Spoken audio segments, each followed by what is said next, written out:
Hello student, I hope सब बच्चे अच्छे होंगे और अच्छे से अपनी पढ़ाई कर रहे होंगे। बच्चों, आज हम अपनी नैनो कंसेप्ट सीरीज के नेक्स्ट लेक्चर में आ गए और आज के लेक्चर का टॉपिक आपको स्क्रीन पर दिख रहा होगा। आज का टॉपिक है बच्चों हमारा stable unstable equilibrium of an electric dipole. ठीक है, चलिए समझते हैं कि किसी एक इलेक्ट्रिक डाइपोल स्टेबल इक्विलिब्रियम में कब होता है और अनस्टेबल इक्विलिब्रियम में कब होता है। ठीक है, तो समझना बच्चों। तो आप एक टॉपिक पढ़ते हो बच्चों इलेक्ट्रिक डाइपोल में। हम इलेक्ट्रिक डाइपोल में चार एक्सप्रेशन करते हैं। हमारे सिलेबस में क्लास 12 में इलेक्ट्रिक डाइपोल के चार एक्सप्रेशन है। हम इलेक्ट्रिक डाइपोल की एक्सियल लाइन पर इलेक्ट्रिक फील्ड निकालते हैं, फिर हम एक इलेक्ट्रिक डाइपोल की इक्वेटोरियल लाइन पर फील्ड निकालते हैं, फिर torque on electric dipole placed in uniform electric field. उसके नेक्स्ट आप एक टॉपिक करते हो बच्चों, ठीक है, potential energy of electric dipole placed in uniform electric field. इस टॉपिक के लिए बच्चों हमारा जैसे आपको पता है कि हम नैनो कंसेप्ट में तो एक सिंगल टॉपिक ले रहे हैं। अगर आप और डेरिवेशन नहीं कर रहे हैं बच्चों, डेरिवेशन के लिए हमारी लॉन्ग वीडियो आप देख सकते हो। अगर आपको ये डेरिवेशन जो मैंने बोले अगर आपको देखने हैं बच्चों, तो हमारी प्लेलिस्ट में जाइएगा और प्लेलिस्ट में चेक करिएगा पहले चैप्टर को। तो उस पहले चैप्टर में आपको इलेक्ट्रिक डाइपोल के टॉपिक मिल जाएंगे। तो आपने एक टॉपिक उसमें चेक करना बच्चों। एक टॉपिक हम पढ़ते हैं potential energy of electric dipole placed in uniform electric field. Potential energy क्या होती है? किसी भी डाइपोल को इलेक्ट्रिक फील्ड में फील्ड के अगेंस्ट रोटेट करने में या टॉर्क के अगेंस्ट, ऐसे कह लीजिए, फिर बोल देना क्या बोला मैंने कि जब हम आपने एक टॉपिक पढ़ा torque electric dipole place in uniform electric field. तो आपको पता है कि जब हम एक इलेक्ट्रिक डाइपोल को यूनिफॉर्म फील्ड में प्लेस करते हैं तो यूनिफॉर्म फील्ड डाइपोल पे क्या लगाता है? टॉर्क लगाता है। और उस टॉर्क के अगेंस्ट एक डाइपोल को रोटेट करने में क्या करना पड़ता है बच्चों? वर्क करना पड़ता है। ठीक है, तो एक यूनिफॉर्म फील्ड में टॉर्क के अगेंस्ट एक डाइपोल को रोटेट करने में जो वर्क डन होता है, that work done is stored as the potential energy of electric dipole. ठीक है, तो आप एक एक्सप्रेशन चेक कर सकते हो हमारे लॉन्ग वीडियोस में। तो हमने एक टॉपिक पढ़ा था potential energy of electric dipole placed in uniform electric field. तो उसका फॉर्मूला बच्चों आप जानते हैं सब बच्चे। तो पोटेंशियल एनर्जी का फॉर्मूला होता है, पोटेंशियल एनर्जी को यू से रिप्रेजेंट करते हैं, आप लोग जानते हो बच्चों। और इसका फॉर्मूला होता है minus P vector dot E vector. ठीक है ना? अगर आप इसको स्केलर फॉर्म में लिखते हो तो आता है माइनस पीई कॉस थीटा। अच्छा, आप जानते हो बच्चों कि थीटा किसके बीच का एंगल होता है? इलेक्ट्रिक फील्ड की डायरेक्शन और डाइपोल मोमेंट के बीच का एंगल होता है। चलिए इसको एक डायग्राम से समझ लेते हैं, है ना, इससे क्लियर हो जाएगा। जैसे मान लीजिए ये एक यूनिफॉर्म इलेक्ट्रिक फील्ड है, ठीक है ना, और इस यूनिफॉर्म फील्ड में हमने एक डाइपोल को प्लेस किया है। इस यूनिफॉर्म फील्ड में हमने एक डाइपोल को प्लेस किया है और इलेक्ट्रिक डाइपोल समझते हो बच्चों? कहते हैं electric dipole consist of two charge, one is minus Q another is plus Q. ठीक बच्चों, तो मान लीजिए एक यूनिफॉर्म इलेक्ट्रिक फील्ड है, एक यूनिफॉर्म इलेक्ट्रिक फील्ड में हमने डाइपोल को प्लेस किया है और इसे क्या बोलते हैं? डाइपोल की एक्सिस कहते हैं। ठीक है, और मान लेते हैं कि डाइपोल की एक्सिस फील्ड से कितना एंगल बना रही है? थीटा एंगल बना रही है। अगर डाइपोल की एक्सिस फील्ड से थीटा एंगल बना रही है बच्चों, तो आप जानते हैं कि मैग्नेटिक इलेक्ट्रिक डाइपोल मोमेंट जो होता है it is along the axis from negative to positive charge. ठीक है, तो अगर मैं क्या करूं, डाइपोल मोमेंट की डायरेक्शन दिखाऊं, तो सब बच्चे जानते हो कि electric dipole moment is along the axis of the dipole and it is from negative to positive charge। ठीक है, तो थीटा किसके बीच का एंगल है बच्चों? ये इलेक्ट्रिक फील्ड की डायरेक्शन है, डाइपोल मोमेंट की डायरेक्शन है। तो theta is the angle between the direction of electric field and electric dipole moment. जैसे पी से रिप्रेजेंट करते हैं, पी की वैल्यू भी जानते हो बच्चों, क्यू इंटू 12, इसको ब्रेक करके लिखते हैं। हमने एक नैनो कंसेप्ट में एक इलेक्ट्रिक डाइपोल, इससे पहले हमने एक इलेक्ट्रिक डाइपोल क्या होता है, डाइपोल मोमेंट क्या होता है, इससे पीछे के लेक्चर में हमने पढ़ा था बच्चों। ठीक है, तो उसको चेक करिएगा। ठीक है, चलिए तो समझते हो। तो theta is the angle between the direction of electric field and electric dipole moment. इस पे वेक्टर लगा लीजिए इलेक्ट्रिक फील्ड पर। इलेक्ट्रिक फील्ड की डायरेक्शन एरो भी दिखा रहे हैं बच्चों वैसे। चलिए तो ध्यान दीजिएगा। अब समझिए कि स्टेबल एक डाइपोल स्टेबल इक्विलिब्रियम में कब कहलाता है और अनस्टेबल इक्विलिब्रियम में कब कहलाता है। ठीक है बच्चों, चलिए इसके दो केसेस बना लेते हैं हम लोग। ठीक है ना, हम थीटा के लिए केसेस बना रहे हैं। जैसे फर्स्ट केस है कि अगर क्या हो जाए, if theta is equal to कितना हो जाए, 0 डिग्री हो जाए, देन ये थीटा किसके साथ जा रहा है बच्चों? कॉस के साथ आ रहा है। अगर थीटा 0 हो जाए देन 0 डिग्री पे कॉस की वैल्यू कितनी होती है? 1, और 1 इसकी क्या होती है बच्चों? मैक्सिमम वैल्यू होती है। मैंने कहा कि अगर थीटा 0 हो जाए, थीटा 0 का डायग्राम भी हम बना लेंगे अभी। अगर थीटा 0 हो जाए तो कॉस 0 डिग्री पर 1 होता है, और 1 इसकी क्या होती है बच्चों? मैक्सिमम वैल्यू भी होती है। ठीक है, तो देयरफॉर, ठीक है, अब मैं कॉस थीटा की वैल्यू 1 इधर पुट कर देता हूं, तो u इज इक्वल टू कितना आ रहेगा बच्चों? माइनस पी इंटू ई, है ना? कितना आ गया? माइनस पी इंटू ई। अच्छा, अब पोटेंशियल एनर्जी की वैल्यू आ गई हमारी माइनस पी इंटू ई। जैसे अब कोई हमसे पूछता है कि बताइए ये वैल्यू मतलब एनर्जी की मिनिमम वैल्यू की एनर्जी की मैक्सिमम वैल्यू है? एनर्जी की मैक्सिमम वैल्यू की मिनिमम वैल्यू है, ठीक है ना? तो आप जानते हो बच्चों, अगर हम पॉजिटिव और नेगेटिव को कंपेयर करें तो नेगेटिव वैल्यू है ना, जैसे मैंने सपोज मैं लिखता हूं कि सपोज -1 और 1 में कौन मैक्सिमम कौन मिनिमम है? अगर ये है ना, तो 1 क्या है पॉजिटिव वैल्यू तो मैक्सिमम हुई, और -1 क्या है नेगेटिव वैल्यू तो मिनिमम। जैसे इसमें एक वैल्यू मैक्सिमम एक वैल्यू मिनिमम है, वैल्यू 1 से ज्यादा भी हो सकती है कम भी हो सकती है, लेकिन मैं मान रहा हूं कि एक वैल्यू मैक्सिमम एक वैल्यू मिनिमम है। कोई आपसे मुझे पहचानिए कौन सी वैल्यू मिनिमम है कौन सी वैल्यू मैक्सिमम है, तो ऑब्वियस सी बात है नेगेटिव वैल्यू पॉजिटिव छोटी होती है, तो मिनिमम वैल्यू कौन हुई? -1, और positive value sorry maximum value कौन हुई? +1, अगर ये किसी की मिनिमम मैक्सिमम वैल्यू है। ठीक है, तो कोई आपसे पूछे कि -PE है ना, ये एनर्जी की मिनिमम वैल्यू के मैक्सिमम वैल्यू है, तो माइनस है तो मिनिमम होना चाहिए। लेकिन क्या सोचिए, क्या ये -P से और छोटा नहीं हो सकता है ना? हम इसको मिनिमम वैल्यू क्यों बोल रहे हैं? अगर सोचिए -2P आ जाए, कोई आपसे पूछेगे -PE और -2P में कौन छोटा है ना? तो ऑब्वियसली बात है -2PE -P से और छोटा है, तो क्या ये -2P नहीं हो सकता है? क्या ये -2P या -3P या -4P नहीं हो सकता है? तो नहीं हो सकता बच्चों। क्यों? देखिए, कि कॉस की वैल्यू 1 से बड़ी नहीं होती है। अगर देखिए ना, अगर कॉस की वैल्यू 2 हो जाती, अगर हो जाती, होती नहीं बच्चों, 1 इसकी मैक्सिमम वैल्यू, अगर कॉस की वैल्यू 2 हो जाती तो ये कितना होता? -2P हो जाता। अगर कॉस की वैल्यू 3 हो जाती तो ये -3P हो जाता। लेकिन कॉस की वैल्यू 1 से बड़ी नहीं होती है, तो क्या ये -P से और छोटा हो सकता है बच्चों? मैंने कहा कि कॉस की वैल्यू 2 होती है तो ये -2P आ जाता। अगर कॉस 3 हो सकता था तो ये -3P आ जाता।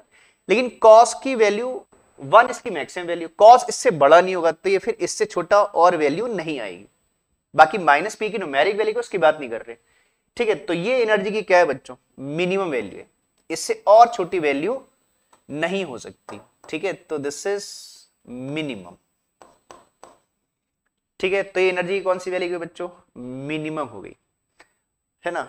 अब समझिए, अगर एनर्जी मिनिमम हो जाए है ना, किसी भी सिस्टम की या किसी भी एटम की, किसी मॉलिक्यूल की, किसी बॉडी की, किसी सिस्टम की, जो भी हो सकता है, अगर किसी भी सिस्टम या बॉडी या एटम मॉलिक्यूल की एनर्जी मिनिमम हो जाए, तो अगर कोई चीज मिनिमम एनर्जी पजेस करेगा तो वो चीज क्या हो जाएगी? स्टेबल हो जाएगी बच्चों। तो मिनिमम एनर्जी ये बताती है कि इस कंडीशन में जो डाइपोल है वो क्या होगा बच्चों? स्टेबल हो जाएगा। तो मिनिमम एनर्जी किसको रिप्रेजेंट कर रही है? स्टेबिलिटी को, है ना? ये केमिस्ट्री में भी पढ़ते हो बच्चों ना, एटम मॉलिक्यूल के लिए, कि जिस एटम की एनर्जी मिनिमम होगी वो स्टेबल होगा, और जिस एटम की एनर्जी मैक्सिमम होगी वो अनस्टेबल होंगे, एक्साइटेड एटम भी कहते हैं उनको। ठीक है, तो मिनिमम एनर्जी रिप्रेजेंट करती है किसको? स्टेबिलिटी को रिप्रेजेंट करती है। तो इस केस में डाइपोल क्या होगा? स्टेबल हो जाएगा। लेकिन अब समझना है, स्टेबल तो हो गया बच्चों, अब हमने समझना कि इक्विलिब्रियम में होगा कि नहीं होगा। ठीक है, ये ध्यान देना, बहुत से बच्चों को ऐसा लगता है कि स्टेबल होगा तो इक्विलिब्रियम में भी होगा, ऐसा नहीं है बच्चों। स्टेबिलिटी के लिए एनर्जी चेक करनी है ना, स्टेबिलिटी के लिए एनर्जी चेक करनी है। स्टेबिलिटी का इक्विलिब्रियम से कोई लिंक नहीं है। हाँ, दोनों चीज एक साथ हो सकती है, हो सकता है कोई चीज स्टेबल भी हो इक्विलिब्रियम में भी हो, तो स्टेबल इक्विलिब्रियम कह सकते हैं। लेकिन ऐसा जरूरी नहीं है कि कोई जो चीज स्टेबल होगी इक्विलिब्रियम में, ऐसा जरूरी नहीं है। तो इक्विलिब्रियम को आप मैथमेटिकली चेक नहीं कर सकते, इक्विलिब्रियम के लिए आपको डायग्राम में जाना पड़ेगा। चलिए देखते हैं कि भाई, चलिए ठीक है, तो थीटा इक्वल टू 0 पर एनर्जी तो मिनिमम हो गई, ये स्टेबल हो गया। अब देखते हैं क्या ये इक्विलिब्रियम में होगा कि नहीं होगा, क्योंकि हमें स्टेबल भी, हमें दो चीज चेक करनी है, स्टेबिलिटी चेक करनी है और इक्विलिब्रियम चेक करना है। अब उसके लिए बच्चों डायग्राम बनाते हैं। तो हमने यहां पर क्या लिखा है? थीटा 0 और थीटा किसके बीच का एंगल है बच्चों? पी और ई के बीच का एंगल है ना। और इस केस में थीटा कितना हो गया? 0 हो गया। तो चलते देखते कि इस केस में डायग्राम कैसे बनेगा। तो ऐसे बनेगा बच्चों डायग्राम। ये हमारी इलेक्ट्रिक फील्ड की डायरेक्शन है, ठीक है। और अब हमने क्या किया, इस फील्ड में एक डायपोल को प्लेस किया है। हमें ध्यान करना P और E के बीच का एंगल कितना चाहिए बच्चों? 0 चाहिए। तो मींस P की डायरेक्शन E की डायरेक्शन में होनी चाहिए। तो उसके लिए मैं क्या करता हूं, एक डायपोल को फील्ड के पैरेलल प्लेस कर देता हूं। और ये मान लीजिए हमारा क्या है, माइनस क्यू चार्ज है और आपका ये प्लस क्यू चार्ज है। तो आप जानते हो बच्चों डायपोल मोमेंट की direction along the axis from negative to क्या होती है? पॉजिटिव होती है। Along the axis negative to क्या हो जाएगी? पॉजिटिव हो जाएगी। तो थीटा 0 कोई डायग्राम रिप्रेजेंट कर रहे हैं ना भाई, तो डायग्राम ठीक बना रहे हैं हम लोग, ठीक है। क्योंकि हमने थीटा को क्या लिखा है बच्चों? 0 लिखा है। और थीटा P और E के बीच का एंगल है, देखो। तो P और E दोनों सेम डायरेक्शन में आ गए, तो थीटा 0 हो गया। अब चेक करते हैं, ये डायग्राम हमारे बनाने का मेन पर्पस है कि हमें चेक करना है कि ये डायपोल इस कंडीशन में इक्विलिब्रियम में है कि नहीं है, ठीक है। तो सुनो बच्चों, एक काम करते हैं, इस चार्जेस को मैं ऊपर से लिख दे रहा हूं बच्चा। एक्चुअली मैं फोर्सेस दिखाऊंगा, इसलिए चार्जेस को ऊपर से लिख देता हूं, प्लस के चार्ज। अब इक्विलिब्रियम के लिए आपने चेक करना है कि सिस्टम पे क्या क्या फोर्सेस लग रही है। तो आप जानते हो बच्चों, है ना, कि जब किसी चार्ज को इलेक्ट्रिक फील्ड में प्लेस करते हैं तो इलेक्ट्रिक फील्ड चार्जेस पे क्या लगाते हैं? फोर्स लगाते हैं। और नेगेटिव चार्ज पर जो फोर्स होती है फील्ड के अपोजिट होती है, और पॉजिटिव चार्ज पे जो फोर्स होती है फील्ड की क्या होती है? डायरेक्शन में होती है। तो देखिए, इस पॉजिटिव चार्ज पर एक फोर्स लग रही है, फील्ड के डायरेक्शन में लग रही है, और नेगेटिव चार्ज पर एक फोर्स लग रही है, फील्ड के कहा? अपोजिट डायरेक्शन में लग रही है। और आप फोर्स की वैल्यू जानते हो बच्चों, F इज इक्वल टू क्या होता है? Charge into electric field. तो देखिए, दोनों चार्ज का मैग्नीट्यूड सेम है, दोनों के लिए इलेक्ट्रिक फील्ड सेम है, बिकॉज इलेक्ट्रिक फील्ड यूनिफॉर्म है। जितना फील्ड इस पॉइंट पर उतना फील्ड इस पॉइंट पर है। तो दोनों चार्ज का मैग्नीट्यूड सेम है, दोनों चार्ज के लिए फील्ड सेम है। तो दोनों चार्ज पर फोर्स मैग्नीट्यूड में सेम लग रही है, लेकिन डायरेक्शन में क्या है बच्चों? अपोजिट लग रही है। अब ये सोचिए, देखो दो इक्विलिब्रियम होते हैं बच्चों, एक ट्रांसलेशनल इक्विलिब्रियम, एक होता है रोटेशनल इक्विलिब्रियम। आपने दोनों इक्विलिब्रियम चेक करने। चलिए पहले ट्रांसलेशनल इक्विलिब्रियम को चेक करते हैं। देखिए, तो इसमें राइट में एक फोर्स लग रही है, एक फोर्स लेफ्ट में लग रही है, और जितनी फोर्स राइट को लग रही है उतनी फोर्स लेफ्ट को लग रही है ना। तो क्या बताइए, कोई मूवमेंट होगा इस डायपोल में? क्या ये डायपोल राइट या लेफ्ट को मूव करेगा? नहीं। राइट वाली फोर्स लेफ्ट वाली फोर्स क्या, लेफ्ट वाली फोर्स राइट वाली फोर्स को क्या कर देंगे? Cancel out. तो नो ट्रांसलेटरी मोशन, कोई भी ट्रांसलेटरी मोशन प्रोड्यूस नहीं होगी। तो ये ट्रांसलेशनल इक्विलिब्रियम में है। अच्छा, अब चेक करिए रोटेशनल इक्विलिब्रियम। रोटेशनल इक्विलिब्रियम के लिए, ठीक है, आपको ध्यान है बच्चों, कपल समझते हो? कपल कहते हैं ना, couple is a set of two forces of equal magnitude opposite direction and having different lines of action. Couple के लिए कंडीशन है कि दो फोर्स मैग्नीट्यूड में सेम होना चाहिए, डायरेक्शन में अपोजिट होना चाहिए, और इनके लाइन ऑफ एक्शन क्या होना चाहिए? डिफरेंट होना चाहिए। अगर ऐसा है तो कपल होगा, और अगर लाइन ऑफ एक्शन सेम हो गए तो कपल नहीं होगा। और नो कपल नो टॉर्क। तो यहां देखो बच्चों, देखो दोनों फोर्स मैग्नीट्यूड में सेम है, डायरेक्शन में अपोजिट है, देखो, लेकिन दोनों का लाइन ऑफ एक्शन क्या है? सेम है। तो दोनों का लाइन ऑफ एक्शन क्या हो गया? सेम हो गया। और अगर लाइन ऑफ एक्शन सेम हो जाएगा तो कोई भी कपल है प्रोड्यूस नहीं होगा, और अगर कपल प्रोड्यूस नहीं होगा तो कोई भी टॉर्क प्रोड्यूस नहीं होगा, ठीक है ना। तो ये इस कंडीशन में क्या है बच्चों? ट्रांसलेशनल इक्विलिब्रियम में भी है ये डायपोल, और रोटेशनल इक्विलिब्रियम में, मींस ना तो ये लेफ्ट एंड राइट को मूव करेगा और ना रोटेट करेगा, ठीक है बच्चों। तो ये इस डायग्राम को देखकर ये पता लग रहा है कि किसमें है? ये इक्विलिब्रियम में। तो डायग्राम रिप्रेजेंट कर रहा है कि इट इज एन इक्विलिब्रियम, है ना। तो ये चीज किसको दिखा रहे हैं बच्चों? इक्विलिब्रियम को दिखा रहे हैं, ठीक है। तो आप देखिए, ये स्टेबल भी है और किसमें? इक्विलिब्रियम में भी है। तो अगर दोनों को मिक्स कर दे तो बोलेंगे स्टेबल इक्विलिब्रियम, ठीक बच्चों। ध्यान देना, स्टेबिलिटी किससे चेक की हमने? एनर्जी को देखकर स्टेबिलिटी चेक की, और डायग्राम को देख के इक्विलिब्रियम को चेक किया। और यहाँ पे स्टेबल भी है और इक्विलिब्रियम में। तो आप कह सकते हो कि in this condition the dipole remain in stable equilibrium, ठीक है। तो लिखेंगे देयरफॉर, लिख सकते हो कि देयरफॉर in this condition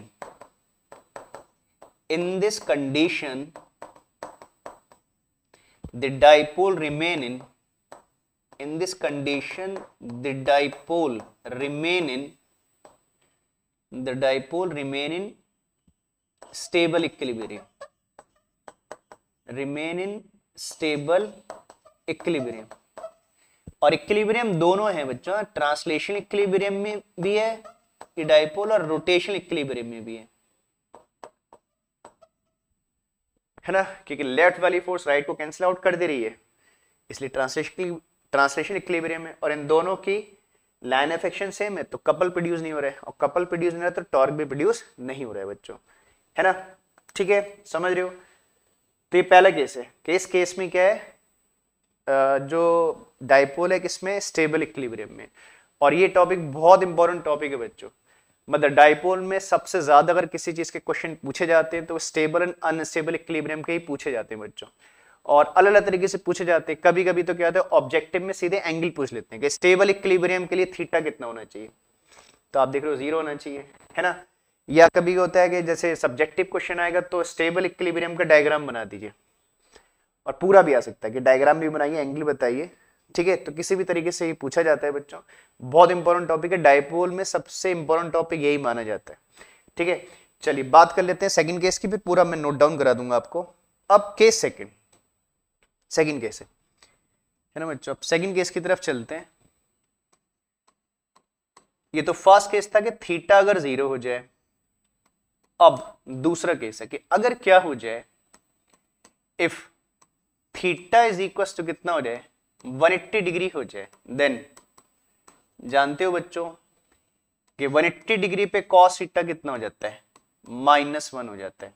और ये इसकी क्या होती है, मिनिमम वैल्यू बच्चों। साइन एंड कॉस की मैक्सिमम वैल्यू 1 और मिनिमम वैल्यू दोनों की -1 होती है बच्चों। अब देखो ये वैल्यू इधर पुट कर दो, अब कॉस थीटा कितना रहेगा, -1, तो माइनस माइनस क्या आ जाएगा, प्लस, तो आ जाएगा प्लस P इंटू ई। तो देयरफॉर U कितना आ गया बच्चों, देखो तो देयरफॉर एनर्जी कितनी आ गई हमारी, P इंटू ई। देयरफॉर U बिकम्स, पिछली बार आया था -P, इस बार क्या आ गया बच्चों, प्लस P आ गया आपका ना, इस बार कितना आ गया, प्लस P। ठीक है, तो अच्छा, अब कोई आपसे बोले कि भाई ये इसकी मिनिमम वैल्यू है कि मैक्सिमम वैल्यू है, मिनिमम वैल्यू मैक्सिमम वैल्यू है। तो जैसे हमने कहा कि देखो नेगेटिव वैल्यू मिनिमम थी, तो ऑब्वियस सी बात है पॉजिटिव वैल्यू मैक्सिमम होगी। लेकिन क्या ये इससे और मैक्सिमम नहीं हो सकता है, जैसे अगर कोई आपसे बोले कि PE और 2PE या 3PE में कौन मैक्सिमम है, तो 3P इन सब में सबसे ज्यादा मैक्सिमम है। तो क्या ये वैल्यू 2P नहीं हो सकती, 3P नहीं हो सकती, है ना, तो नहीं हो सकती बच्चों। क्यों, अगर ये वैल्यू 2P कब होगी, जब cos थीटा 2 हो जाए। अगर cos थीटा की वैल्यू -2 नहीं -2 हो जाए, अगर हम cos थीटा को -2 पुट कर दे तो 2P आ रहेगा, अगर -3 पुट कर दे तो +3P आ रहेगा। लेकिन सोचो बच्चों, मैंने क्या बोला कि ये cos थीटा की मिनिमम वैल्यू है, cos थीटा -2 या -3 नहीं हो सकता। तो अगर cos थीटा -2 नहीं हो सकता तो ये भी +2P नहीं आ सकता, और अगर ये -3 नहीं हो सकता तो ये भी क्या नहीं आएगा, 3P नहीं आएगा। तो ये इससे बड़ी वैल्यू आपको और नहीं मिलेगी, मतलब इसकी वैल्यू लिमिटिंग होगी तो इसकी वैल्यू भी लिमिटिंग होगी, ये इससे छोटा नहीं होगा तो इससे और बड़ा नहीं हो सकता बच्चों। तो कौन सी वैल्यू हुई बच्चों, मैक्सिमम वैल्यू हो गई एनर्जी की। और अगर एनर्जी मैक्सिमम हो गई, ठीक है, अगर एनर्जी क्या हो गई, मैक्सिमम हो गई, तो जानते हो बच्चों किसी भी ऑब्जेक्ट की या किसी भी एटम मॉलिक्यूल की, किसी सिस्टम की एनर्जी क्या हो जाए, मैक्सिमम हो जाए, तो वो क्या हो जाता है बच्चों, अनस्टेबल। तो अगर एनर्जी मैक्सिमम है तो ये क्या है, मतलब अनस्टेबल हो गया बच्चों। इस कंडीशन में डाइपोल क्या हो जाएगा, अनस्टेबल हो जाएगा, because it has maximum energy. ठीक बच्चों, चलिए, तो पिछली बार स्टेबल था, इस बार अनस्टेबल हो गया। अब चेक करते हैं कि क्या इक्विलिब्रियम भी डिस्टर्ब हो गया, इसका एनर्जी तो डिस्टर्ब हो गई, मिनिमम से मैक्सिमम हो गई, तो ये स्टेबल से अनस्टेबल हो गया। देखते हैं कि क्या इक्विलिब्रियम मेंटेन है कि नहीं है, चेक कर लेते हैं बच्चों। इस बार थीटा कितना दिखाना है आपने, 180 डिग्री। चलिए इसके लिए भी डायग्राम बना लेते हैं। भाई इक्विलिब्रियम के लिए आपको डायग्राम चेक करना होगा बच्चों, डायग्राम से होगा, इक्विलिब्रियम के लिए कोई फॉर्मूला नहीं है। और इक्विलिब्रियम दोनों ही चेक करने हैं, ट्रांसलेशन इक्विलिब्रियम भी चेक करने हैं और रोटेशन इक्विलिब्रियम भी। तो मान लीजिए इलेक्ट्रिक फील्ड है, इस इलेक्ट्रिक फील्ड में हमने एक डायपोल को प्लेस कर रखा है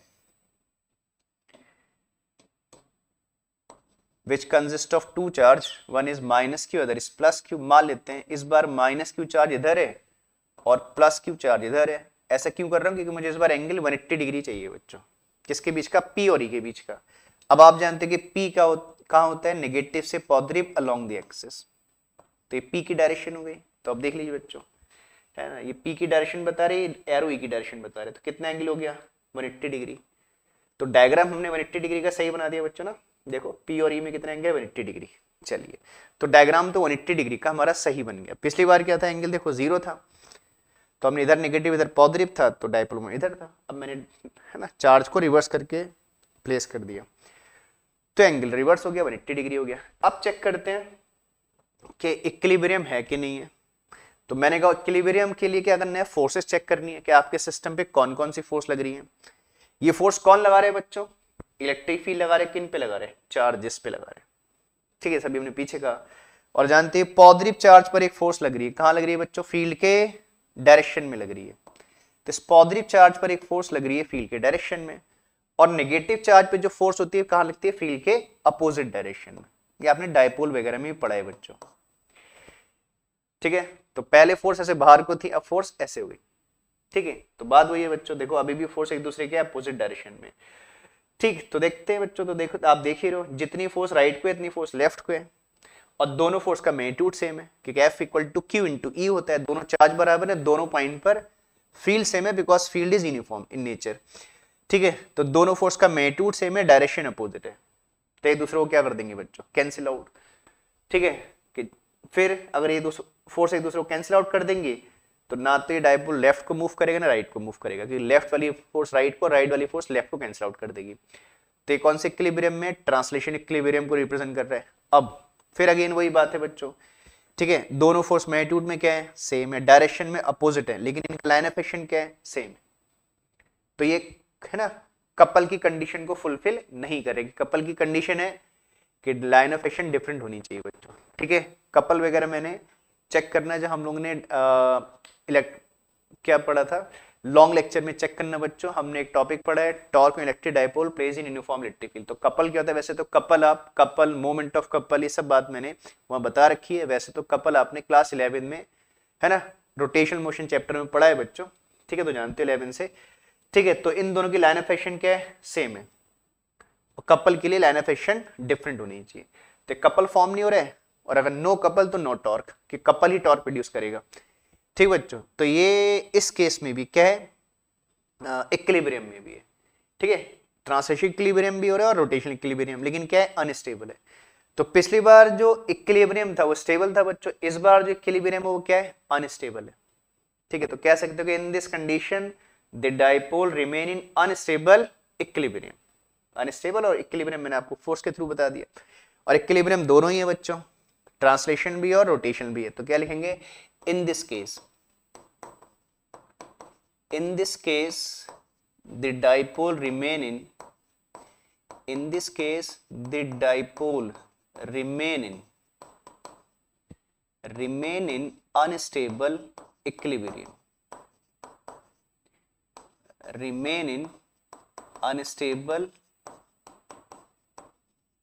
equilibrium। समझ रहे बच्चों? तो पहले स्टेबल अनस्टेबल के लिए एनर्जी चेक करो, है ना, और फिर स्टेबिलिटी सॉरी इक्विलिब्रियम चेक करने के लिए डायग्राम बनाइए, और फोर्सेस की कंडीशन चेक करिए।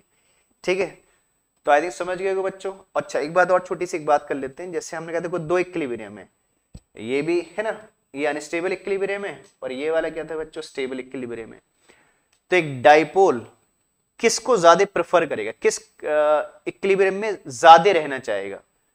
तो ऑब्वियसली बात है बच्चों, हर किसी सिस्टम, हर किसी एटम, हर किसी मॉलिक्यूल की कंडीशन, मतलब वो चाहता है कि वो किस में रहे, स्टेबल हो जाए।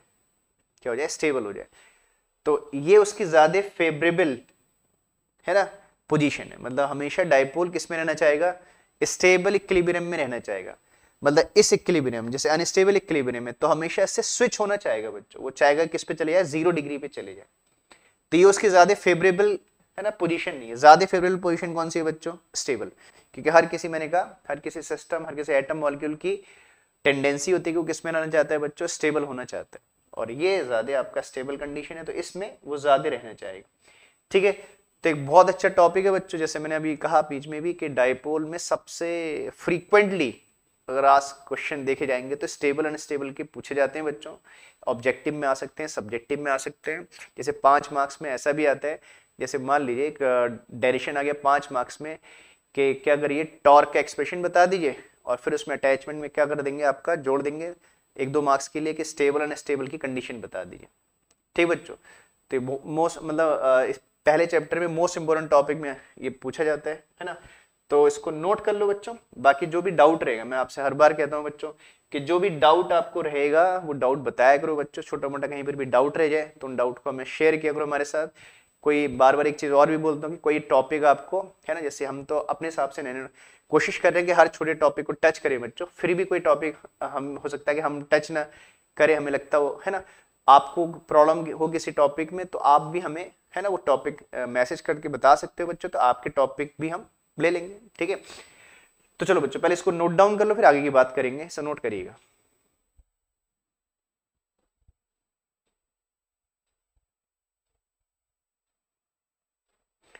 बाकी टॉपिक का नाम तो मैंने स्टार्टिंग में लिखा ही था बच्चों, है ना, उसमें देख लेना।